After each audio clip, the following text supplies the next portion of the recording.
Okay. I don't know why it's doing this. It says moderation helps everyone feel safe. Okay.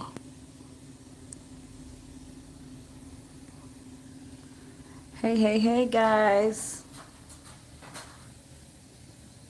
We are live, live, live, YouTube.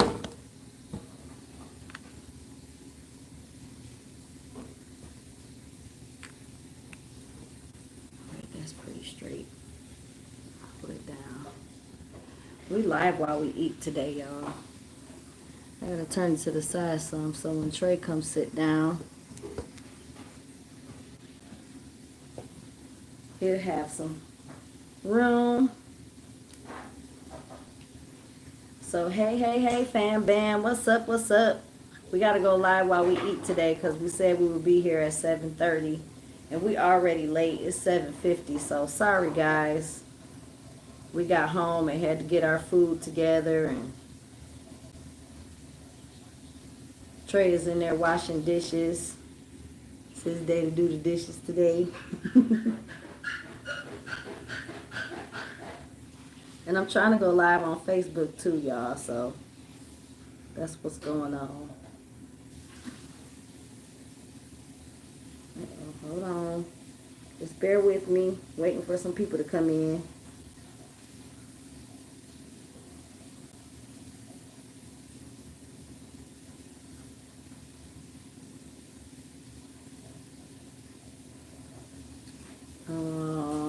Let's see.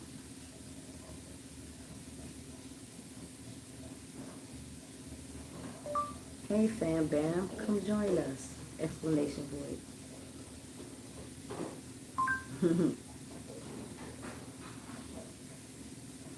All right.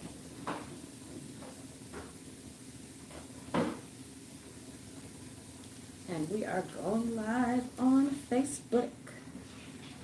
Hey, hey, hey, Facebook book people. What's up, fam bam on the book? Uh-oh, hold on, ho. Now, don't go acting up.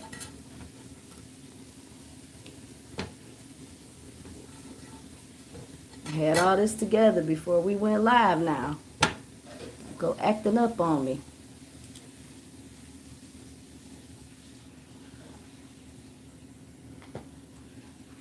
All right. Y'all trying to go live using all these different things is crazy, okay? I'm sorry, Facebook.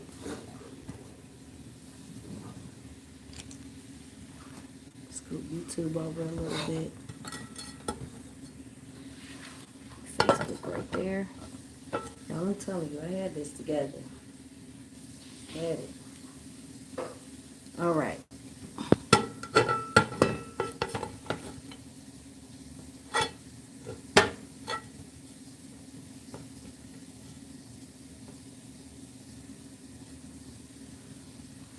We might have to readjust it when Trey gets here to his seat.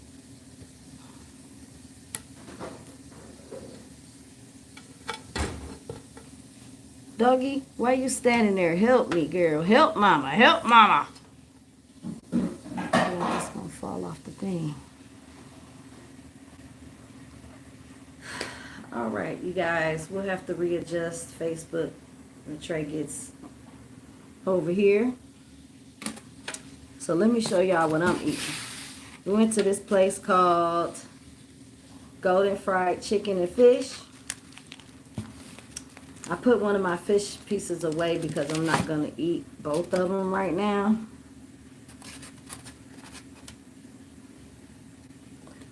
So we just wait for some people to come on. So I'm going to show you my food. I got chicken wings. I made my own fries because their fries was nasty. Chicken wings, fries, and fish. Oh yeah. So it's pretty good. I had their food before. Trey, he don't really, he don't care for it like that, but he eat it.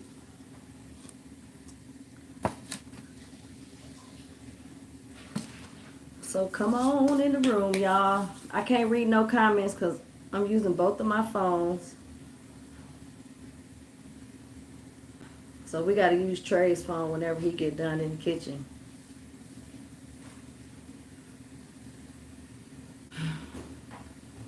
He didn't want to wait till after he ate to wash the dishes. So here we are. Doggy, you ate all your food?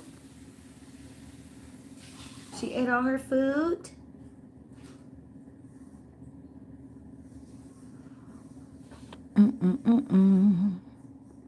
Hey, hey, hey. Hey, guys. Let's see, I can get my iPad and try to see. Hold on, y'all.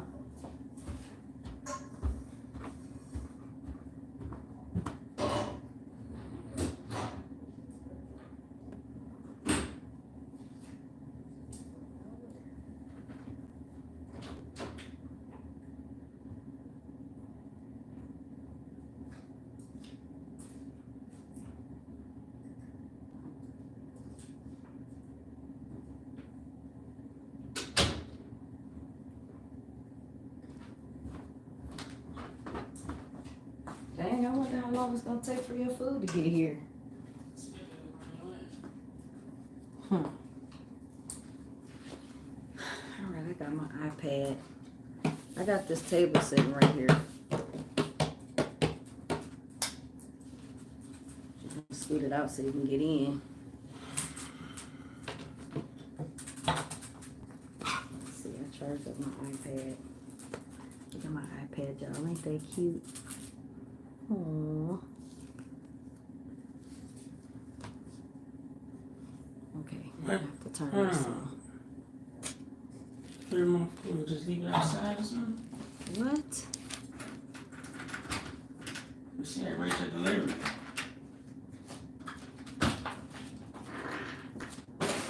Oh, no. They ain't even take the time to knock on the door. That was trifling. It's cold outside. The food probably cold. Sorry, doggy. Come over here. That food cold.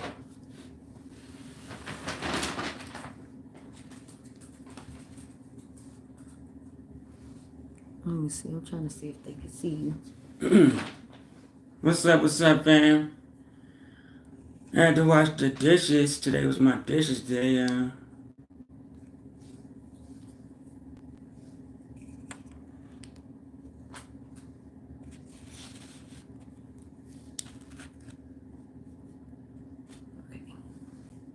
Just have to be close together.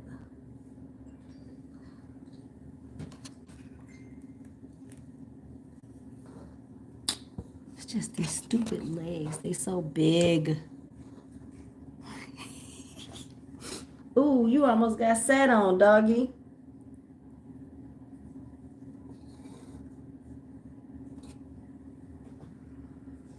I just give me the bag.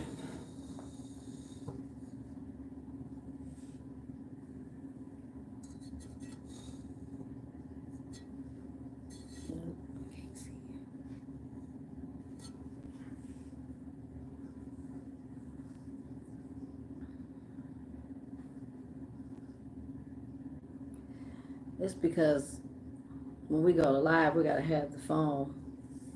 If we had it the other way, it'd be easier to fit both of us in the screen.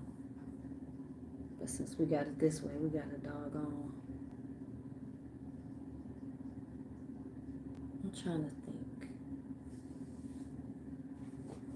Let me try something, YouTube. Hold on, hang in there, y'all.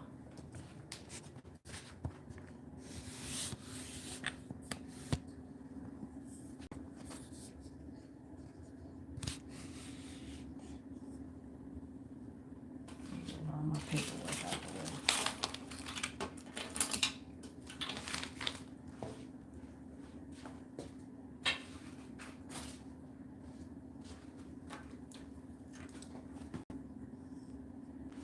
Yeah, that's good.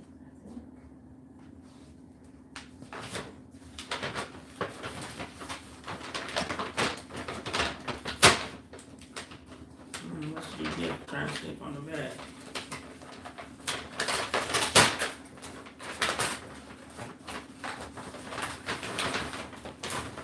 Oh, you too.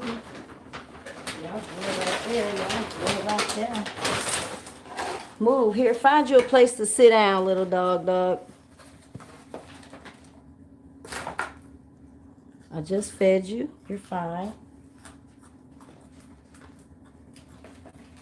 I don't know how long that's been out there. Just overcoated them up. Crap. Like refrigerator clothes. Y'all, we using this pot to hold. YouTube. YouTube can see it.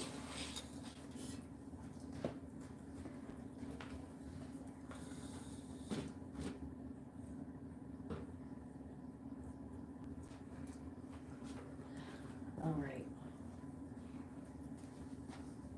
Is it in the way of the view? No? Okay, y'all.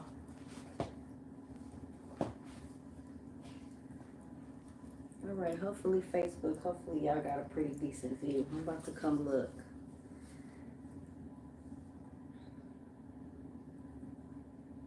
But yeah, y'all, we sorry. This is our first time doing this. We need another tripod. We need another tripod.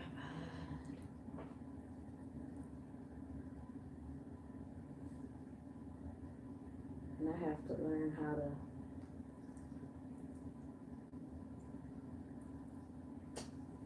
I gotta learn how to, using this iPad is not easy for me. I figure out how to switch.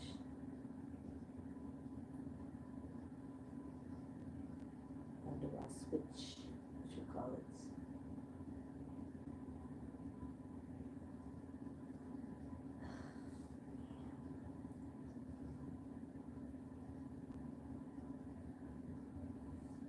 Okay, I found it. Using the Apple product is different from using the Android. And I'm used to using Android, so whenever I pick up my iPad, I gotta remember how to use it. Okay,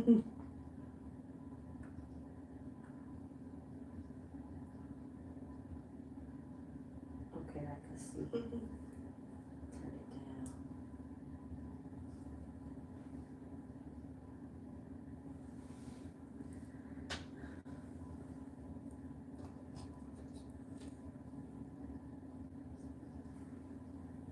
All right.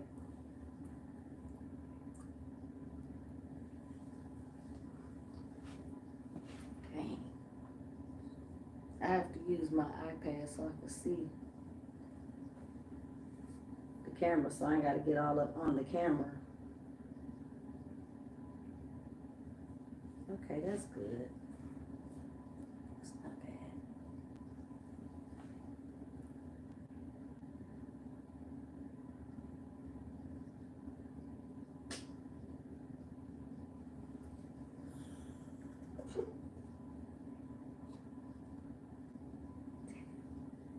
Probably getting ketchup on my arm.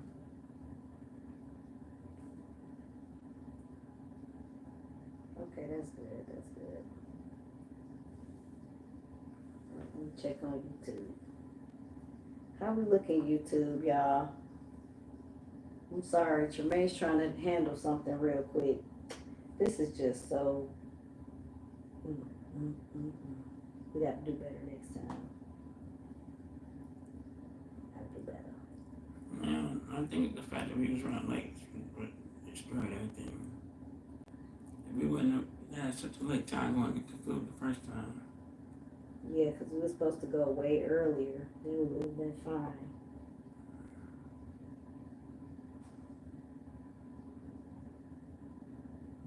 Okay.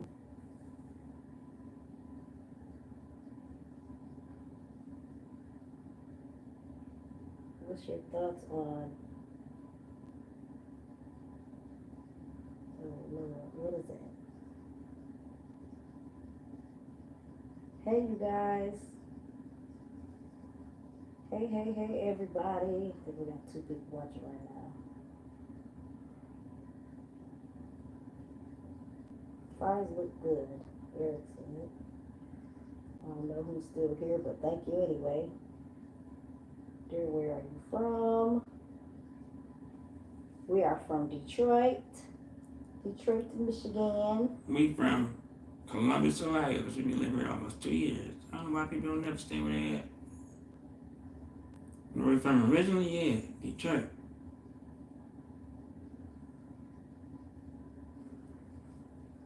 You on the live now? So I can stop trying to read. You can read YouTube, I read Facebook. So I think the Facebook is easier for me to see on this tablet. So I think so. There's not no views anyway right now. We're just live. We're trying to get our Facebook together too, y'all, because yeah. I gotta warm all my food. Facebook not doing that good. Trey gotta warm up his food. I'm gonna just wait till we get done with the live, because I gotta warm up everything. The okra, my chicken and my fish, my spaghetti.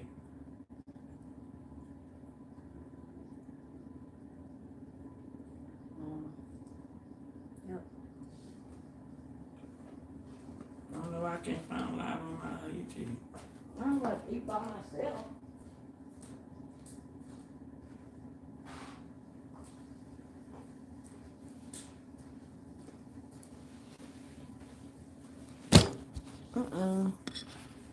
Sorry, y'all. I kicked the thing coming past.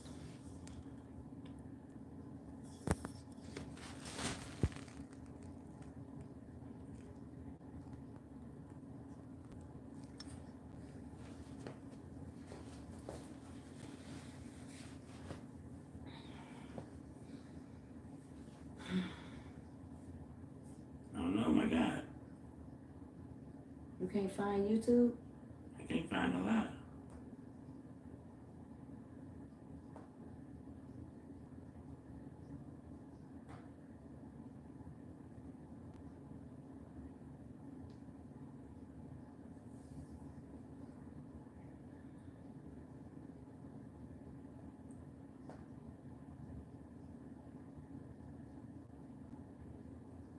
Wonder why it's not showing. I found it on tablet.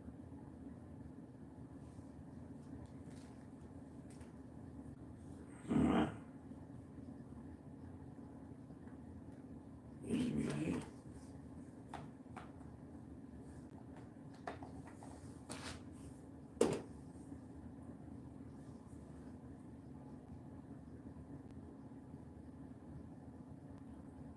Just forgive us, y'all. Just have a little patience with us. I don't know why a lot is going wrong today.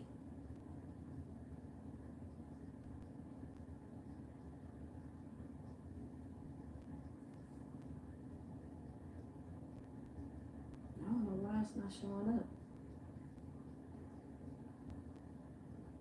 We're gonna lose all our viewers.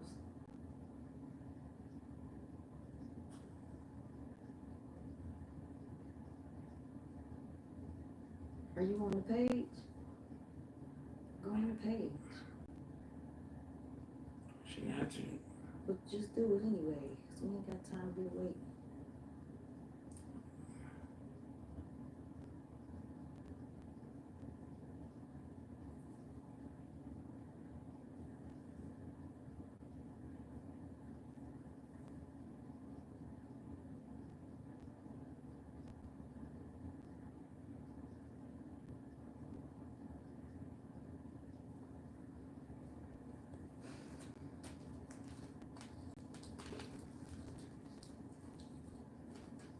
I'm gonna taste this fish.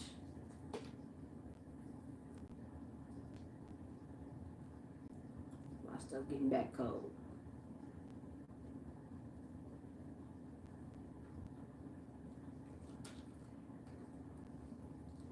Still can't find it.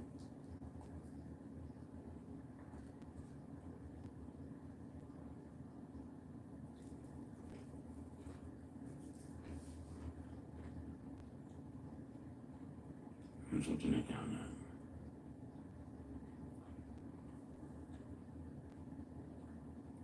I don't find it here.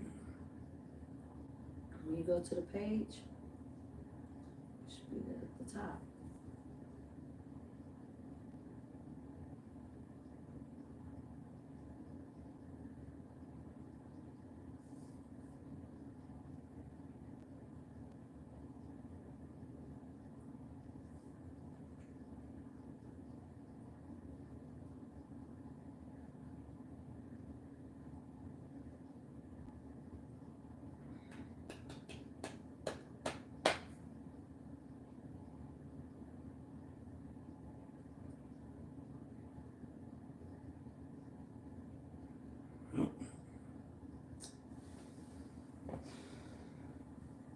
Maybe I can just try to read it. Just stop. I don't know why it's not showing you. I'm on it right now.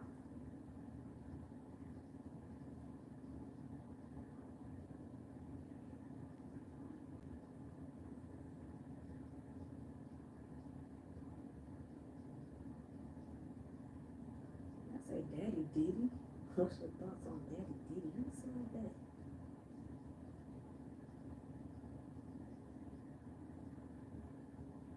Mm-mm.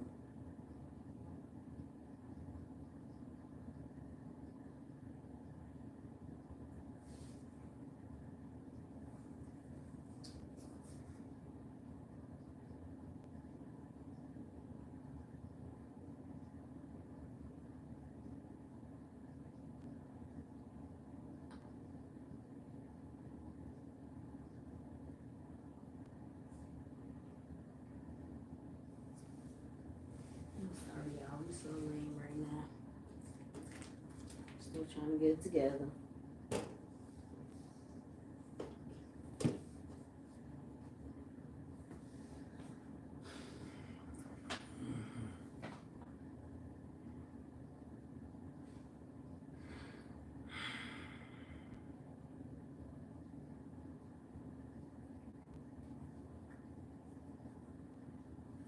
Well, I look like this live ain't going nowhere. Let me see if I can physically find it.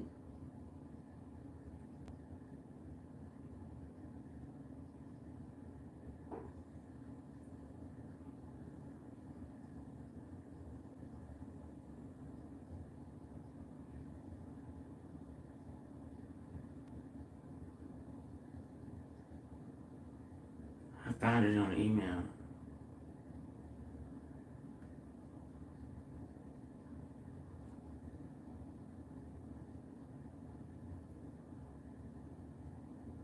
I'm on it now. I have to email it and find it.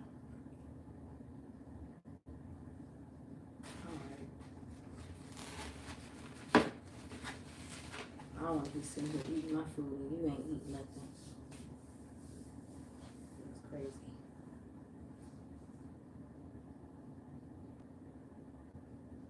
Alright, you ready?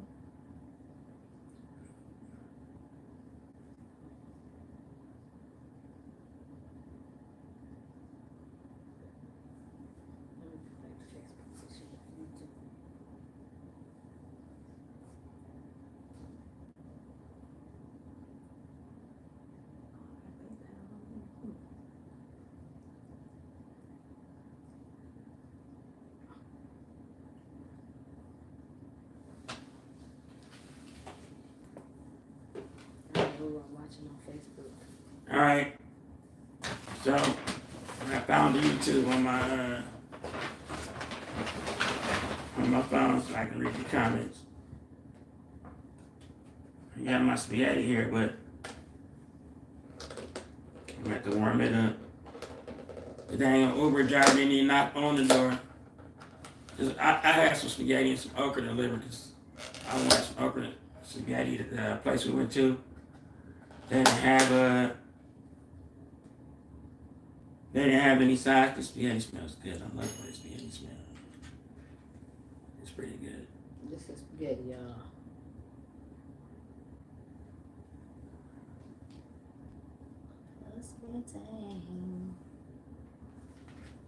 It do smell good. It was Eric Novella that said the French fries look good. Oh yeah, I seen it. VJ commercial. Dear, where are you from? My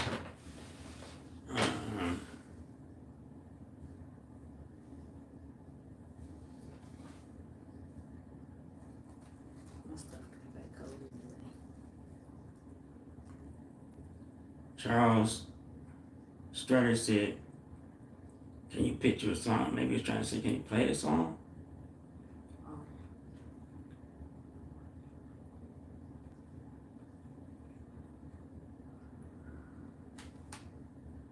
You want to put your stuff in the kitchen? Max Dolly says CDFF. I don't know what that means.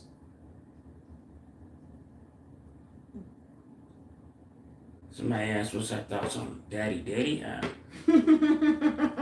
read all I that. mean, I'm not calling nobody Daddy Daddy, and because you're just saying Daddy Daddy pretty much, but I mean, I don't know. I don't care.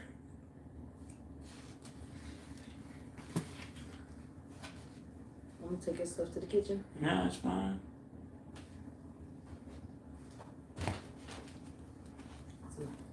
Can you grab me a Sprite out the garage? Yeah, you take it in the kitchen. I ain't know you was going to go in there. You don't want these Mountain Dew? It's almost gone. You can bring it and the Sprite.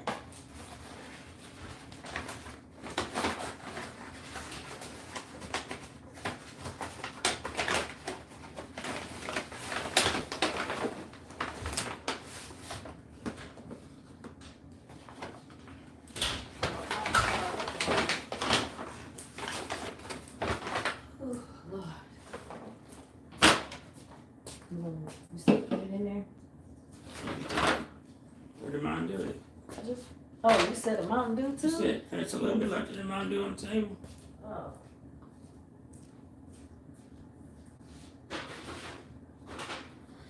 So our original plan for our live was was originally to be in the studio, but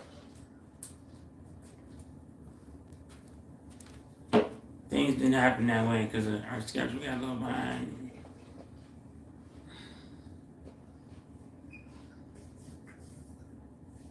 Yeah, we was planning on getting our food a little bit earlier, but our ride, you know, she had some extra things she had going on, so she was like over an hour late picking us up. So then we had two places we had to get food from, where she was eating and where we were eating. So it just took a little bit of time.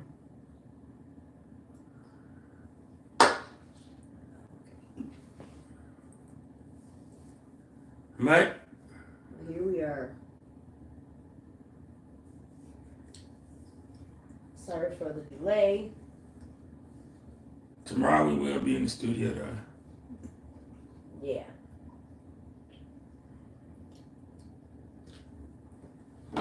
A little bit earlier too, like 3 Eastern. I'm thinking like 3 Eastern, maybe 4 Eastern, somewhere between 3 and 4. We'll post it. Yeah, you don't have nobody you gotta meet with about no music tomorrow? No, I gotta meet with Terrence. Let me know.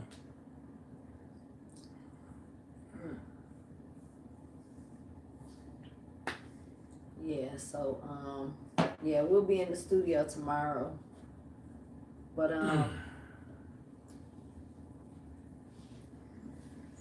since we're not in the studio, is your case before I go inside the couch?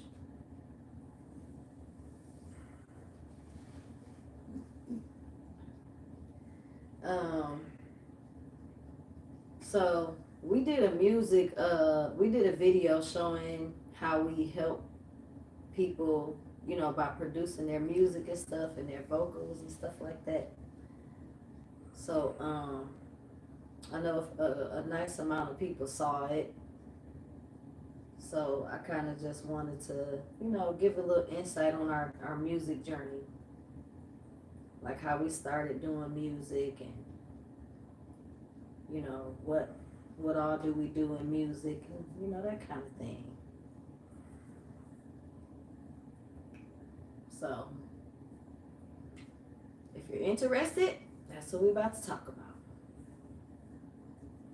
So with our I married my best friend page also, I know it's more so about, coping with being legally blind, what we do, how we overcome and all of that, but also, we want to show some of, what we accomplish being legally blind, and our thing is music. That's one thing we do pretty well, and we do it pretty well together. So Excuse that's me. that. Did you want to start? You can go ahead. All right. Well, for me, my music journey started when I had my first memory of music, of being able to sing. Of course, it was a gift that I was born with, but I remember the first song that I made up. I don't know if I was 3 or 4. It was called "I Want to Get Up." So I was in this foster home, and on the weekends, everybody would sleep in, but I would wake up. I would still wake up kind of early. I would wake up before everybody, and I had this song, and it was called. It went like this. I wanna get up. I wanna get up, and I would just keep doing that, and I'd be like slamming my head on the pillow, like I want to get up, And I don't know how I remember that, but I used to do it until my foster mom would come in to get me up out the bed. So that's my first memory of doing something as far as singing, and then from then on, I didn't really pay attention to my gift until I was probably like 10, between 8 and 10 years old. I was in a different foster home, and I was singing this song because I used to like to sing little jingles to the commercials and stuff like that. And I was singing "Love Lifted Me." And I think the commercial had something to do with children, like Save the Children kind of commercial. And so I was singing that one day, and my foster mom heard me, and she was like, "Come here, sing that song you were just singing." And then I sung "Love Lifted Me," and she was very. Love lifted me. I didn't. Love lifted me. No, I don't know that song. Love lifted me. No, I don't know that song. When nothing else could help, love lifted me. You know that song? Well, you don't know. No. When you said it, I was thinking of that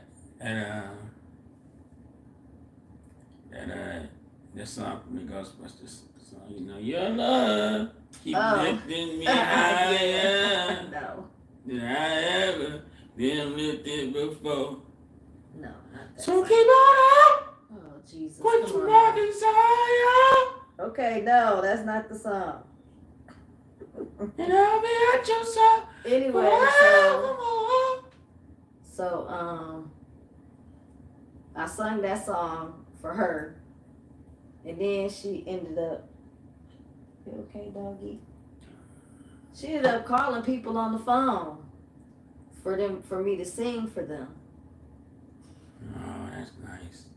Yeah, so I did that, and then she said she wanted to get me into singing lessons or whatever, but they said I was too young. That's what she told me. They said, which I didn't quite understand, because I don't know how you're too young to learn how to use your vocal cords properly, your singing, properly. But hey, I don't know. She was kind of cuckoo anyway. So from then on, I would sing at I sung at church a couple times. I would sing at I went to this camp called Lions Camp, and it's for the blind. And they had Lions Club meetings. That's where all the big people who are founders of the Lions Camp, and all the people, the thing that they do to raise money. Everybody, they have a big nice fancy dinner, and everybody would come in that want to make donations, and they'd have a nice little dinner and donate. So they would have me sing. I sung a couple songs. My favorite singer was Whitney Houston, so I used to sing. I sung "I Believe the Children Are the Future." That was one of my main songs that I sung, and they really liked it. So I would do that, and I sung in choir in elementary school, all the way through high school, from elementary all the way through high school, and pretty much that's pretty much what I did. I never really had a solo or anything. I was real quiet and shy, so I didn't really put myself out there like, hey, I can sing. I would just sing in the choir. But then one day, when I was in high school, I had volunteered to sing the national anthem. Trey don't remember this because we already talked about it before. At Osborne High School, where we used to go, and it was like my last day of school, and they allowed me to sing the national anthem, and I sung it in the whole gym, like everybody was just, yeah, they were, The national anthem. How did that the national anthem. go? Oh, say, You know. can you see that song? The Star Spangled Banner.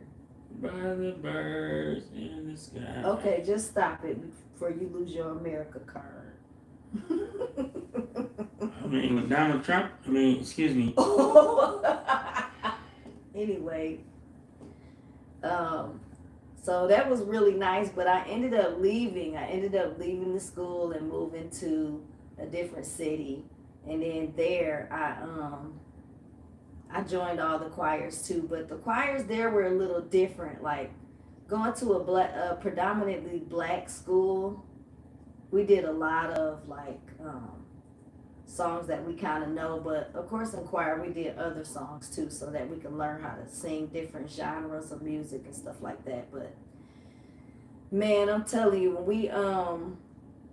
when I went to the school in the other city that I lived in, it was predominantly white, and to be honest, a lot of the songs that we did were different from the ones that we would sing when I was going to a pretty much black school. So I don't think they were really looking for my type of voice to lead any songs, because it's more like, oh,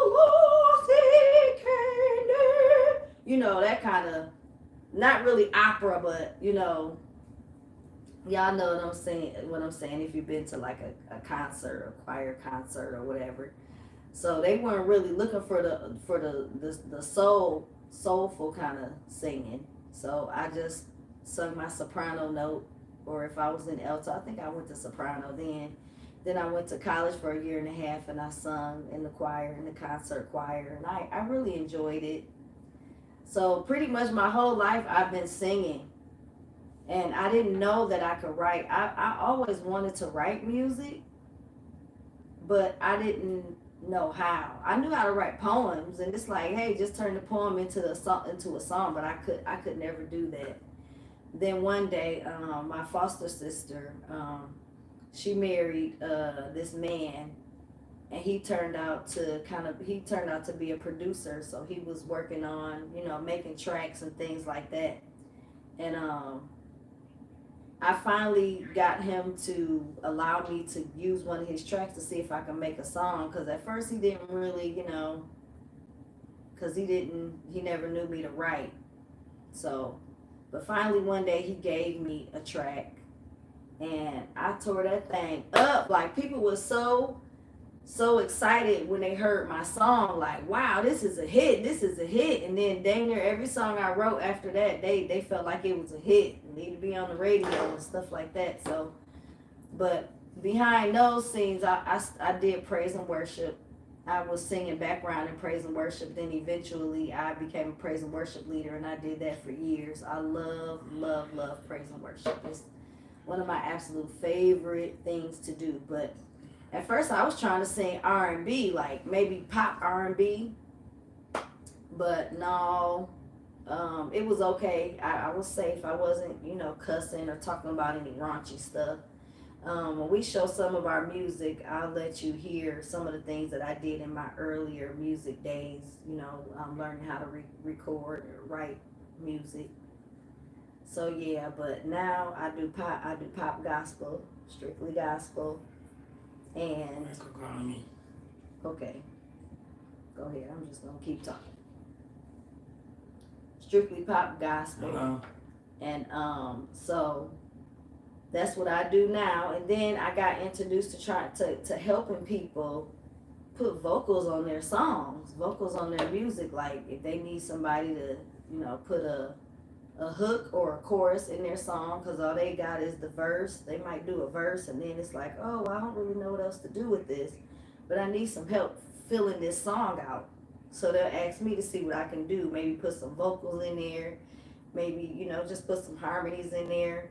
And so I'm just recently starting to do this, not too long ago, but thanks to all those choirs I was in and learning to hear harmonies and things like that and singing on the praise and worship team, that kind of prepared me to be able to help produce people's vocals. I'm guessing he had me on hold because I hear him talking. So, yeah, that's pretty much what I do right now. But yeah, I used to want to be a singer. I used to want to be an R&B singer, man. But today I'm so grateful that I didn't take that path because it's so many crazy things that's coming out. Did he? People that about people that have signed up to be artists, in the music industry, and I could have been caught up in one of those traps. They got all kind of stuff, the Illuminati, that stuff. You look out in the waters. They got all kind of stuff happening with these people. Like people is just losing their mind, signing their soul over to the devil. That stuff is real. I genuinely believe in that, and there are people who have came forward talking about what they've been through in the music industry and how they signed their soul over. You want Martha to get Princess meat now? Yeah. Turkey and chicken. Get a pack of turkey and a pack of chicken for Princess.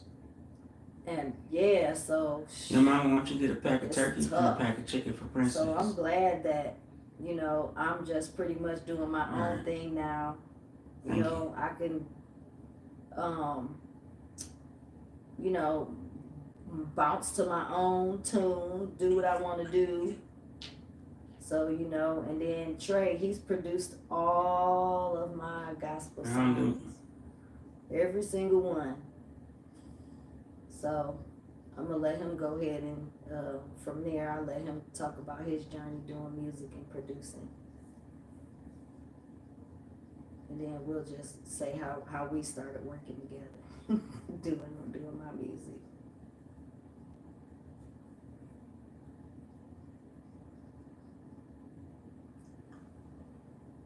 All right, so sorry I had to. I had to put an order in with the kid. He was at work, getting out of work. We needed some more water. And as y'all already heard, we had Princess need some more meat for her food. Because she can't eat regular food like dogs. She's a princess. So she eats home-cooked food. She won't eat anything else. So, I didn't start as a 3-year-old or a 4-year-old. I don't even know how you remember a song you made when you was 3 years old. I remember. Cat. Anyways. Nope, it's true. I ain't gonna lie to y'all. I started when I turned 16, and it wasn't even my idea. My cousin, the same guy who she was talking about, produced our first song. He called me when I was 16. He's like a year older than me, and he's like, you should ask your mama to buy you a drum machine for your birthday. And coincidentally, my mom was at his house at the time, helping my auntie do some yard work or something. And it was a Sunday. And so I called her, and she was like, no, it was a Saturday. And she said I should have called before the banks closed on Saturday, so she could have went to the money and got the money out.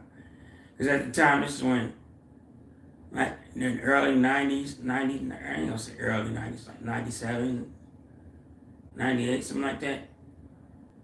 And I guess she had a limit on how much money she could pull out the ATM at the time, so she went to get half the money out that day, And she said she needs the other half out the next day. So that Sunday came around, my cousin, my auntie, me and my mom, we went out to the Guitar Center, and I got my first drum machine, a Dr. Groove 808 or whatever it's called. No, Dr. Groove 202, that's what it's called. And that was my first drum machine. But at the time, unbeknownst to me and my auntie, me and my cousin, my auntie, she brought us our first digital 4-track recorder at the same time. So now me and my cousin, we started making songs together, making tracks pretty much together. And then my cousin had the idea to come up with the company. He called it Me and Cuz, because it was me and him, and it could flow both ways. It could be me and Cuz, meaning me and him, or he and I. Right. So that's where, we came up with Me and Cuz, and we started working with different rappers around the city, and different people around the city, recording them. I got a little bit more serious about music because that same summer, I got a job playing the drums. And as a result of getting the job, I had to learn some music theory. And that pretty much stuck with me. And I've been doing it ever since then, pretty much. And then my cousin, he moved from Detroit to Monroe, where he married his wife at. That's where him and my wife started making music together, because his wife was her sister. And so then it was a little bit more strenuous on us, because by that time we graduated to computer, making music on the computer. Like I think we had Pro Tools 6 at the time. Yeah, it might have been Pro Tools 6 or something like that. We still didn't have no money, so we was taking the computer back and forth. 1 week he had a computer, the next week I had a computer. Until 1 week he had the computer, and somebody dropped it down a flight of steps, and that was the end of that computer. So we had to hustle to get another computer. And eventually he ended up getting a computer out there, so we was going back and forth. No more going back and forth. It was just a matter of sending files back and forth. I went up there sometimes and recorded with some people. Like, I remember one time we went up there, and a couple of friends brought us. We went up there, and my cousin had this house he was renovating. So we went and stayed in this house that he was renovating, and we turned it to a studio for like the week. And we recorded a bunch of something. People. Unfortunately, those people wasn't that dedicated to getting their music out there at the time, so it didn't really go nowhere. But we was making a little pocket change. That's all that really mattered to me at the time, was making a little pocket change. I stayed with the music. My cousin kind of strayed away from it a little bit more, because he started doing more live performance. Because he could play the piano. I couldn't play the piano. I could just, fake it. I could put the chords together. I can't play it straight up, but I could put the chords together in a loop, you know what I'm saying? I piece them together. But that's pretty much how the journey went. And he was working with her at the time, and I didn't produce anything for it then. I think I produced one song, but we didn't do nothing with it. I don't even know what the song was. I got it on the computer downstairs, the part. We did like a verse and a hook on the song. I don't remember what it's called, but I got it on the computer downstairs.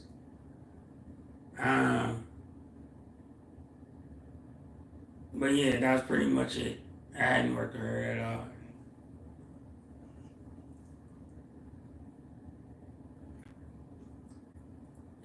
Then she moved away to Atlanta, and I don't think she was doing no music for real down there in Atlanta like that. And then she came back to Detroit. And when she came back to Detroit, this is when we still was best friends. She stayed with me for a minute. And my one bedroom apartment, I gave up, my bedroom for now. Whatever the case may be.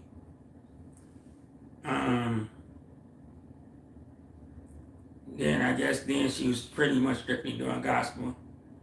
And then she heard a track or something. No, I don't think we worked on our first track till we moved to Suzanne, right? No, we did a song when I was still living in Atlanta, cause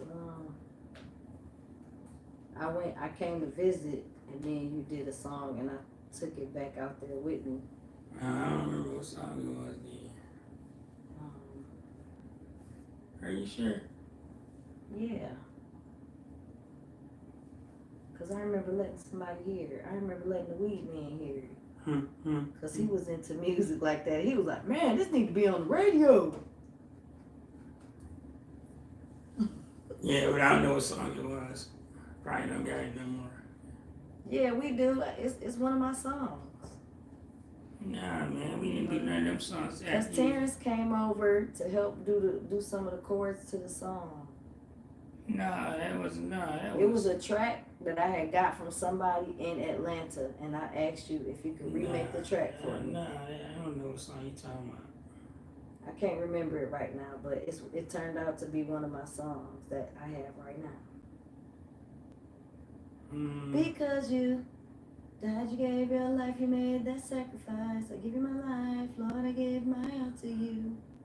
I mean, we didn't do that song when you lived in Atlanta. Man, I let the weed man hear it, I'm telling you. He liked it. So.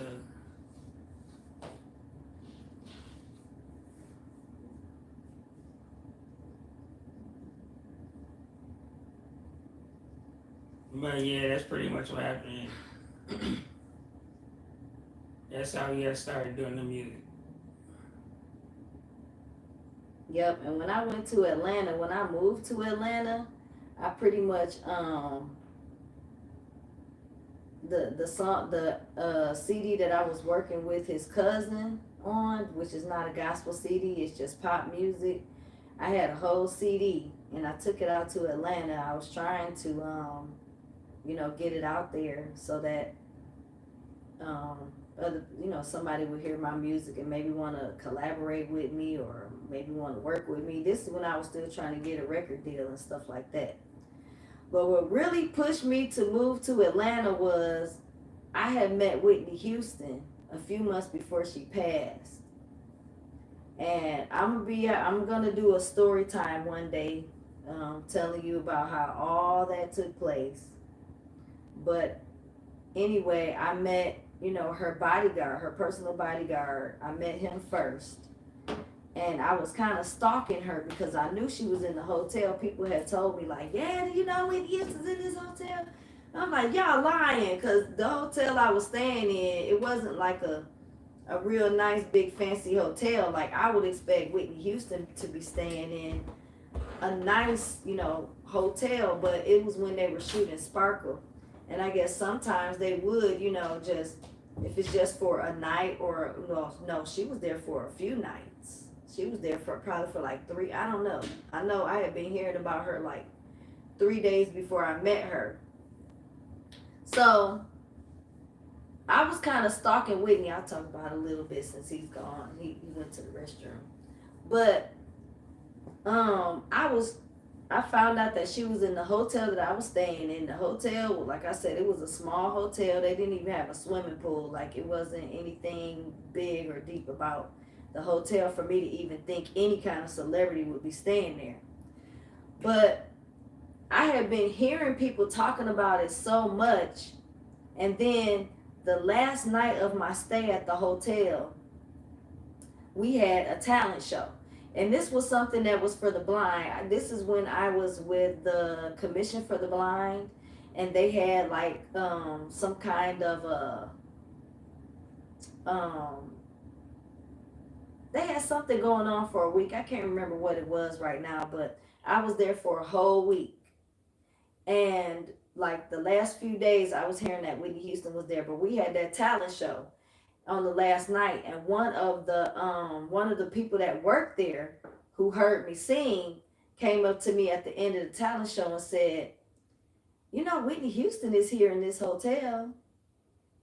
You should find her or whatever. So when one of the workers told me she was there, I was like, okay, she's definitely in this hotel. People were saying that they was on the elevator with her and everything. She was talking to people. She didn't mind being on the elevator with people. Like she was just acting like a normal person. She didn't act like, Whitney Houston, the voice, the big star, She was just, and I know Whitney would always say, Lord, I just want to be a normal person. So, I mean, I guess I could believe that because I knew Whitney Houston was like my favorite singer of all time. So I knew everything Whitney Houston, everything. So I knew how she wanted to live her life, and I knew she wanted to just have a normal life. And so that's kind of how she was living at that hotel. She was talking to people, speaking to everybody, just chilling. So I'm like, okay, I gotta find Whitney Houston. So the next day, which was the last day there, I made a vow to myself, I'm not leaving this hotel until I find Whitney Houston, and I meant it. So when I go into my story time about this whole thing, I'll give you more details on how I found her, how I was stalking her, all that stuff. So, but I ended up meeting her bodyguard, and I didn't know he was her bodyguard. But by the time I found him, I knew what floor she was on. I knew what room she was in. I had walked down to the room, peeped in the room. She wasn't there. You know what I'm saying? So when I saw her go, I seen her actually come into the hotel and get on the elevator. I didn't want to go rush and jump on the elevator with her. I was like, I'm just gonna play it cool, and I already know where her room at. I already know what floor she's going on, so I don't gotta rush. So I went to the floor and I seen this man sitting at the table. I mean, sitting at the elevator. You know how some elevators got chairs you can sit. So he was sitting there, and I asked him, did he see Whitney Houston? He said, yeah, she's floating around somewhere. I said, well, do you know her or something? And he said, yeah, I'm her personal bodyguard. So I talked to him for a little bit, and then I had a song that I did with Trey's cousin. I hadn't done any music with Trey yet. So I had this song that I did, and coincidentally, I was trying to let people hear my CD. So I had a radio, like a boom box, and I had my CD, and I was letting people listen to my songs to get their feedback. And so thankfully, I had that because when he introduced me to Whitney Houston, which was like the best thing ever, it was just me and her and him. Um, he told her, he said, yeah, she's a songwriter, and she wants you to hear one of her songs. And so she was waiting on the elevator, so she was like, okay. So she listened to my song, listened to a little bit of it, and was like, wow, they would really love you over in Europe. You need to get your music over to Europe. So, man, when she got on the elevator and left, I was just too excited. I met the bodyguard downstairs, and I gave him my information. He gave me his information. And that's what really pushed me to want to move to Atlanta so I can get my music out there.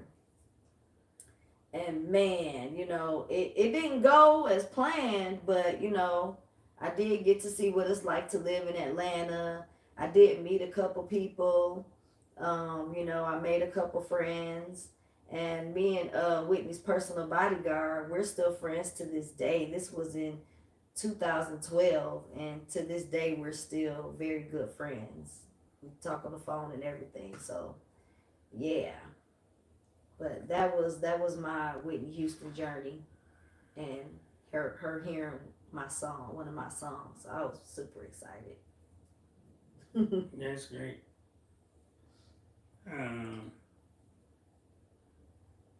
I mean, only celebrity I met in the beginning when I started doing music, I was working with these people on the west side.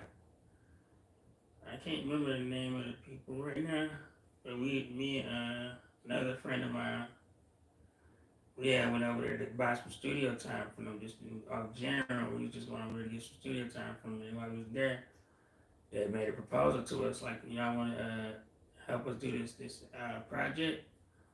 And it was him and this other rapper named Sonoda, and they wanted him to they wanted him to put some tracks on there. They wanted, I think they really wanted him, but they brought me on this anyway. So, but I only got to do pretty much 1.5 tracks on the project, and whatever the case may be. And I don't even know if I still got that project. I should look for it. See, I don't think I do.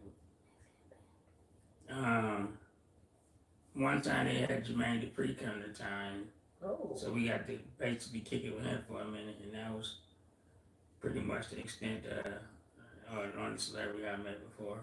Oh wow. And later on in life, we was asked to do a movie soundtrack for this movie called Hip Hop Horror. The movie ended up going nowhere because the man that was producing it, Mike Jones, not to be confused with the other Mike Jones. Who? Mike Jones? Not that Mike Jones. Another dude named Mike Jones.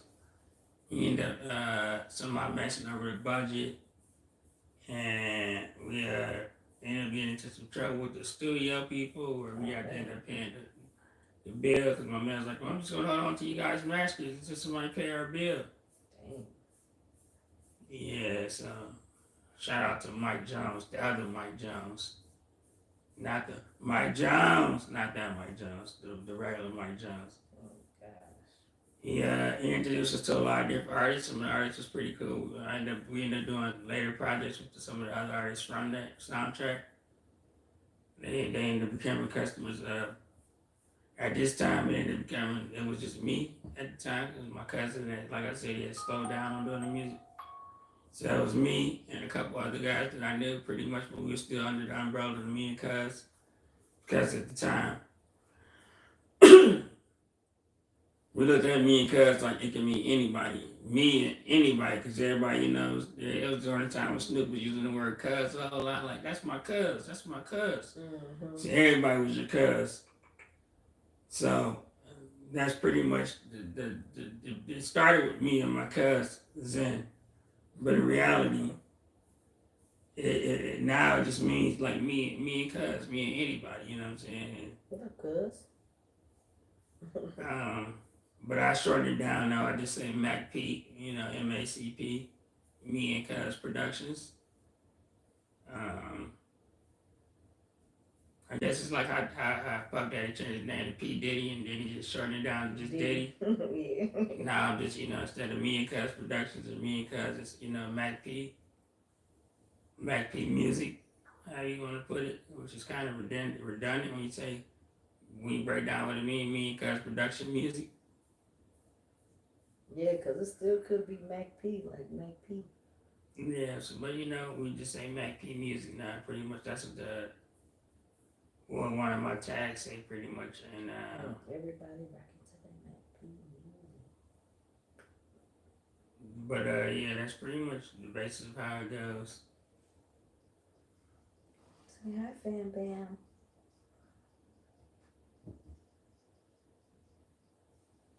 Yep, so. But yeah, me and Trey, we ended up working together because when I came back from Atlanta, like he said, I was staying with him for a while, and then we just started working on music. And the way I be doing music, I like write to tracks. Like when I hear a track, I'll just hear stuff in the music, and then that's how the song gets created. So Trey, he always had tracks. He's got lots of tracks, and sometimes if he's making one, and I say, ooh, like even today, if I hear him making a track down there, and I say, ooh, what's that? And I ask him, is it anybody's track? And if he say no, I'd be like, okay, I want to write something to this. So that's how I do a lot of my music, just listening to tracks, and it's very helpful to be living with somebody where you get the first dibs on if you make a track and it's not given to anybody yet, and if you want the track, then it's like, hey, I want to write something to this. And then it's even better when you have somebody who was your best friend who don't really charge you. Don't charge you for the tracks or for the studio time. I've never had to pay for studio time. I've never had to pay for tracks. But Trey, he's more so like, he was more so just doing like hip hop, right? Like them the kind of people that you produce, like rappers and stuff. Yeah, that's pretty much it. I mean, I did some I guess hip hop, a little bit of rock country. I mean, rock rap, whatever you want to call it, because it was this one dude. As I said, we met a lot of people doing that movie soundtrack, and one of them just so happened to be this white boy, and he rapped, but he also did like rock kind of sort of. So we uh we did one project together, and we actually ended up doing two projects together, and but he kind of like I said, he sings a little bit, so it was like a little bit of a sing rock kind of album mixed with rap kind of. It was pretty cool. Rest in peace to Bobo. Oh, that's Bobo. Okay. Yeah. Right now I'm not really negotiations, but I'm in the process of ironing out a deal with his band he was with when he died to release some of his masters that I have to them, so we can release another project for his band, because he's with his band pretty much that because he moved to Florida and had started a band, Every Morning Lies, and I'm in like talks with his people down there pretty much to release his masters that I have, like from a project, some songs me and him did that we never really got released. So see how that goes. But other than that, everything else is pretty copacetic. Yeah. So, and then here I come with my singing, and so it was kind of different for you to have to deal with a singer versus dealing with rappers all the time. Maybe so. Yeah, maybe so. I I was more so um, when I first started making tracks. I was more so interested in trying to get people to use my tracks. Period. Mhm. And I guess you were like the first person to use my tracks for straight up singing. Because at first I didn't think I could do anything like singing wise people want. But since then I have done her projects, and I've worked on a couple R&B projects with another guy that what I'm saying. I did his last project. Yeah, I'm a fan. I'm a fan of his music. Ron T. IT music. I can't remember the name of the album right now, but it's on Apple Music. It's on all the platforms. I did his project.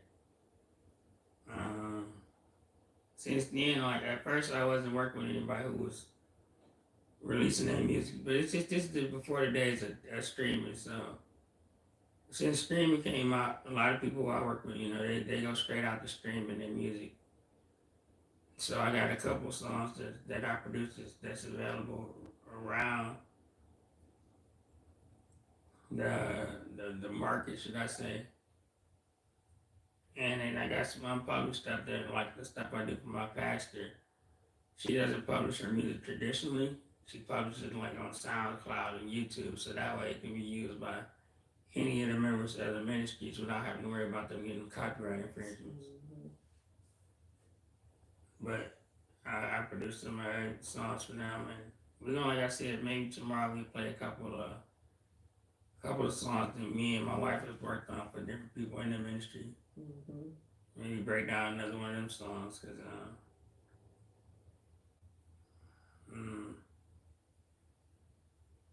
but yeah, that's pretty much it. I'll tell you though, it was a little different for me because when I was working with his cousin, he was working with everybody. He worked with singers and stuff too, and he's somebody that can hear notes, and like even though he couldn't sing, he can play it on the piano and say sing this. Like he knew how to tell you, how to feel your music in, or sing this like this, or sing this. I was kind of used to having that, and so when I started working with Trey, I had to kind of learn how to hear that stuff for myself because Trey, he can record people, but he can't really tell you sing this note, sing that note, sing this like this. He's more like just a producer. Hey, he pushed the buttons and say, all right, you ready to record? You want to hear it? He's like more so like that. Whereas his cousin, he could kind of hear stuff in the song and tell you how to feel the song in. So I did have to learn how to do that myself, and I'm still learning. So Microphone. yeah, so that's pretty much our journey, our music journey. It's 9 o'clock. So yeah, y'all. But is that it? Did you want to say anything else? No, we can wrap it up for today. Y'all come back tomorrow. We're gonna be in the studio. We're gonna try to come on around 3:30, 4 o'clock tomorrow. Yeah, I'll make sure to post it when we have the time set, in stone. I'll post it so y'all look out for that post telling y'all what time we're gonna go live tomorrow. And I got another video we're gonna put out maybe by the weekend. It's my first day at the job training, pretty much. Not job training, but it's functional training, pretty much. And what that is pretty much they take the time to basically help you figure out what skills you have and what you can do as far as a disabled person. And it's been pretty interesting. This is my second week. Today was the second day I'm doing physical training pretty much. But they got me doing physical jobs. Yesterday it was the most funniest thing ever. They had me bagging up. That's the best way I can say it. They had me bagging up like I was bagging up to work out here, but it wasn't to work. It was crayons. They had me bagging up crayons, but it reminded me of my earlier days when I was a little bit more into the streets. But hey, it was interesting doing the crayons. But hey, you hear her in the background yelling about fish because she was telling Michael what we had, I guess. No, sorry, y'all. I wasn't trying to be loud. But it was pretty cool. Like I said, we posted that video sometime this coming weekend, and I'm also gonna edit our last Sunday that we just did in church the other day, because it was such an amazing day that day in church. Man. I can't wait to get that edited. We gotta share that with y'all. The original video is 9 hours, but I'm gonna cut it down to just the highlights for y'all. Our highlights. It takes a little bit of time for me to cut it down to the highlights because I have to watch a lot of it because I can scan through it, but it's not like how people scan through it with the mouse. It's a little bit more slow when I scan through it. Mm. So it takes a little bit more time for me to edit those type of videos, but yeah, we share it up by the weekend. And I think that's pretty much it. Make sure y'all, if you haven't done already, hit that subscribe button. Hit the follow button on Facebook. Hit the like button. Share. Yes. All that good stuff. If you watch this later on, just make sure you leave a comment. Yeah. So, we thank you guys for watching. And hey, Happy New Year, Diamond. She just popped in and said Happy New Year. Oh, hey. Aw, she just came on? I just seen the chat. I just seen the thing. Aw. Well, yeah, you guys, support us by, watching our video. I think this video is, an hour long? Yeah, something like that. Yeah, about an hour. But I'm going to go ahead and go on my food and catch up on some TV. And for some reason, I feel tired still. And thank you guys. Just support by following and watching our video. We're trying to get our watch hours up, y'all. We lost a whole lot of watch hours, so we're trying to make them up. So we appreciate you guys watching our videos and, you know, all that good stuff. But we'll be in the studio tomorrow. Tomorrow going to be more interesting because we actually going to be doing. And we're gonna be a some little stuff. bit more prepared. Like, Yeah. we prepared today, but the whole delay and everything kind of. It threw us off. By the time we got here, it was almost 7:30. So we barely had time to get our food and stuff together. So, but yep, just look out for that post. I'm gonna post what time we're going live. I'll post that tomorrow, and then we'll try to be on time. All right, y'all. All right, we love y'all. Peace. Now I gotta end everything. Get on Facebook. Bye, Facebook.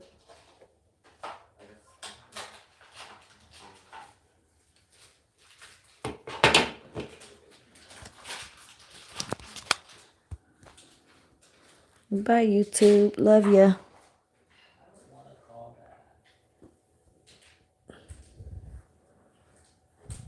Michael, how was work today?